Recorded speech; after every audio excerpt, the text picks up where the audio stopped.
hora do quadro que trata das questões jurídicas do meio rural, o direito agrário que no seu último destaque trouxe informações para o fazendeiro que pretende instalar uma usina de energia renovável na propriedade.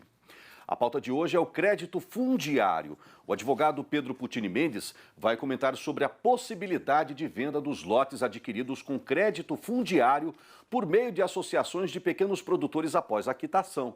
Vamos conferir? Saudações, Pedro. Saudações, e o assunto de hoje então é crédito fundiário por sugestão de pauta que foi encaminhada aqui para o nosso quadro Direito Agrário para a gente comentar um pouquinho esse assunto, que o nome até parece com latifundiário, mas na verdade é crédito fundiário. Então vamos falar um pouquinho sobre essa política pública, o que é, qual a finalidade e tentar responder aos questionamentos que chegam com relação à venda dos lotes adquiridos por meio desse crédito fundiário. Primeiro vamos entender o que é o crédito fundiário. Ele é uma política pública de crédito rural, né, que é chamada pelo Ministério da Agricultura, Pecuária e Abastecimento, MAPA, de Terra Brasil ou Programa Nacional de Crédito Fundiário, PNCF. Ele é uma linha de crédito que oferece condição para aqueles produtores rurais sem acesso à terra ou com pouca terra para que possam comprar um imóvel por meio de um financiamento, né? E quais são as finalidades do PNCF? A primeira delas é a mais conhecida, que é a aquisição, a compra de terras, mas ele também serve para a estruturação da propriedade e do projeto produtivo, na contratação, também na contratação de assistência técnica, né? A TER, e no que mais for necessário para que o agricultor, o produtor rural, melhor, desenvolva as suas atividades de forma independente e autônoma. E além dessas finalidades, o MAPA também orienta que o PNCF serve para ações de incentivo à participação de jovens e mulheres em todas as etapas do processo de acesso à terra, né? E também a execução de projetos especiais voltados para a preservação do meio ambiente. Então, é uma linha de crédito com múltiplas finalidades, mas com o objetivo principal de aquisição, né, de propriedades rurais. Quem que são os beneficiários? Os beneficiários são os trabalhadores rurais sem terra ou com pouca terra, com idade entre 18 a 65 anos, que comprovem ter experiência de no mínimo 5 anos em atividades rurais nos últimos 15 anos. E tudo isso está numa normativa, tá? Que determina o manual desta política pública. Bom, e é proibido que o produtor rural seja funcionário público ou que tenha sido beneficiário do programa de reforma agrária, né? E também não é permitido beneficiar o proprietário de imóvel rural maior que uma propriedade familiar nos últimos 3 anos. Bom, atualmente as condições desse financiamento do PNCF, elas estão informadas por uma tabela no site do MAPA, que podemos mostrar aqui ao vivo, né, essa tabela.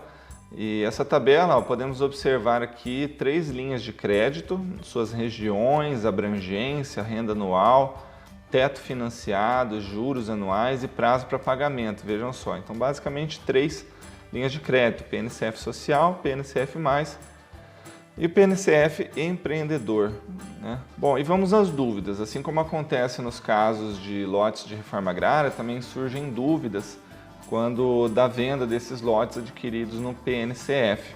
Então, de acordo com a resolução normativa do Comitê Permanente do Fundo de Terras e do Reordenamento Agrário, que determina o que pode ser feito, o que não pode ser feito com essa linha de financiamento, ela determina um manual de operações, né?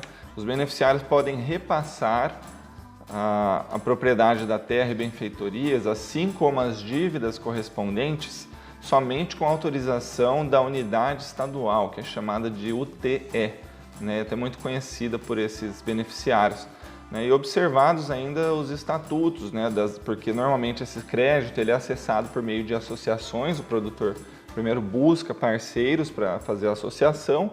A associação, normalmente, a Associação de Pequenos Produtores, né, vai buscar acesso a essa linha de crédito.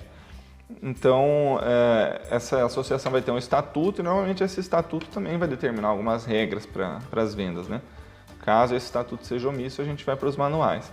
Bom, e também de acordo com a resolução, pelo prazo de 10 anos da assinatura do contrato, mesmo havendo quitação total desse financiamento, o imóvel e suas benfeitorias só podem ser transferidos ou alienados com a anuência da unidade estadual, dessa UTE, para quem se enquadrar como beneficiário. Isso está no item 22.2 desse Manual de Operações do Programa Nacional de Crédito Fundiário. E também, se houver transferência ou alienação sem observância dos critérios estabelecidos no manual, pode ser anulada a venda e executado o contrato de financiamento antecipando toda a dívida. Então vejam o perigo, né, de fazer isso sem orientação. É o item 22.4 desse manual.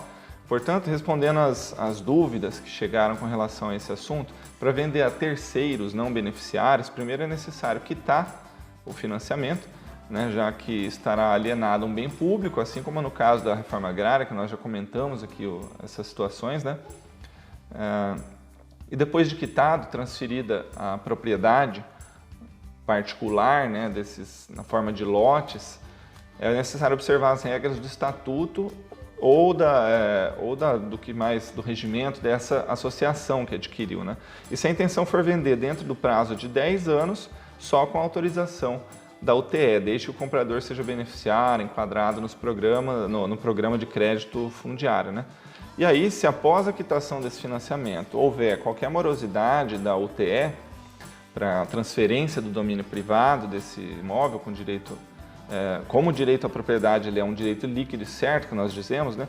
Aí cabe sim entrar com mandado de segurança para agilizar essa transferência do direito de propriedade, já que está quitado o imóvel e ele deve ser transferido, né? E se houver alguma irregularidade nos famosos contratos de gaveta, como acontece muito, o risco de perder essa venda ele é altíssimo. Então, péssimo negócio para quem adquire de maneira irregular, ainda mais arriscado para aqueles que vendem em frações inferiores ao parcelamento mínimo previsto em lei, tá? Então, muito cuidado. Então, na próxima edição a gente comenta um pouquinho mais sobre esse assunto. Saudações e até a próxima. Bacana! Toda terça-feira aqui no Giro, tá bom, pessoal? Direito Agrário.